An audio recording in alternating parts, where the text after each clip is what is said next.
एक दिन की बात है, गौतम बुद्ध जब अपने शिष्यों को प्रवचन देने पहुंचे तो सारे शिष्य उनको देखकर थोड़ा अचंभित थे, क्योंकि हमेशा की तरह वह खाली हाथ नहीं आए थे। उनके हाथ में एक रस्सी थी और फिर भगवान बुद्ध ने आसन ग्रहण किया और बिना कुछ बोले ही उस रस्सी में गांठें लगाने लगे। और फिर वहां बैठे हुए उनके शिष्य ये देखने के लिए, ये जानने के लिए बड़े उत्सुक थे कि अब बुद्ध क्या करने वाले हैं। तभी भगवान बुद्ध ने कहा, मैंने इस रस्सी में 3 गांठें लगा दी हैं। आप मुझे बताइए, क्या ये वही रस्सी है जो गांठ लगने से पहले थी?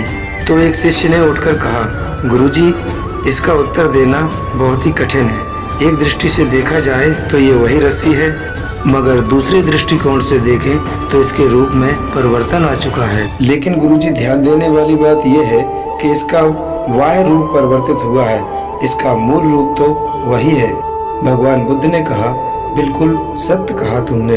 अब बुद्ध जी बोले कि मैं इन गांठों को खोल देता हूँ। और बुद्ध रस्सी के दोनों सिरों को विपरीत दिशा में खींचने लगे। फिर उन्होंने शिष्यों से पूछा, क्या इस प्रकार से गांठों को खोला जा सकता है?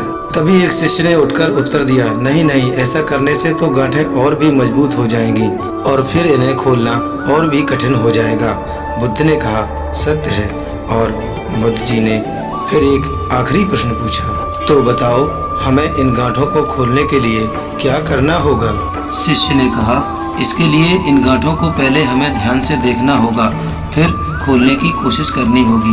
बुद्ध ने कहा, यही तो मैं सुनना चाहता था। मूल प्रश्न तो यही है कि जिन समस्याओं में तुम फंसे हो उसका मूल कारण क्या है। बिना कारण जाने किसी भी समस्या का समाधान कैसे संभव है? मैं देखता हूँ कि लोग बिना कारण जाने ही निवारण चाहते हैं। कोई मुझसे ये नहीं पूछता कि मुझे क्रोध क्यों आता है, बस सब यही पूछते हैं कि मैं क्रोध पर नियंत्रण कैसे करूं।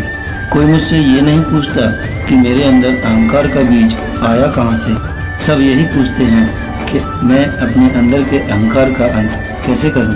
प्रिय शिष्यों, जिस प्रकार रस्सी में गांठ लग जाने के बाद भी उसका मूल स्वरूप नहीं बदलता, ठीक उसी प्रकार यदि मनुष्य में कुछ विकार आ भी जाए तो उसके अंदर की अच्छाई कभी खत्म नहीं होती। जैसे हम रस्सी की गांठें खोलकर उसका मूल स्वरूप उसे प्रदान कर सकते हैं, ठीक उसी प्रकार मनुष्य भी उसके विकारों से मुक्त हो सकता है। बस उसे सबसे पहले अपनी समस्याओं का कारण जानना होगा, समस्याओं को समझना होगा, फिर उसका निवारण करना होगा। शिष्यों, जीवन है तो समस्याएं भी होंगी और समस्याएं हैं तो उनका निवारण भी होगा। बस समस्याओं का कारण खोजिए और फिर उन्हें दूर कीजिए। यह कहकर महात्मा बुद्ध जी ने अपना प्रवचन समाप्त किया। अच्छा तो दोस्तों, हमारे आज की वीडियो में इतना ही था। फिर मिलते हैं अगले वीडियो में, तब तक के लिए नमस्कार। अपना ख्याल रखिए, खुश रहिए और मस्त रहिए।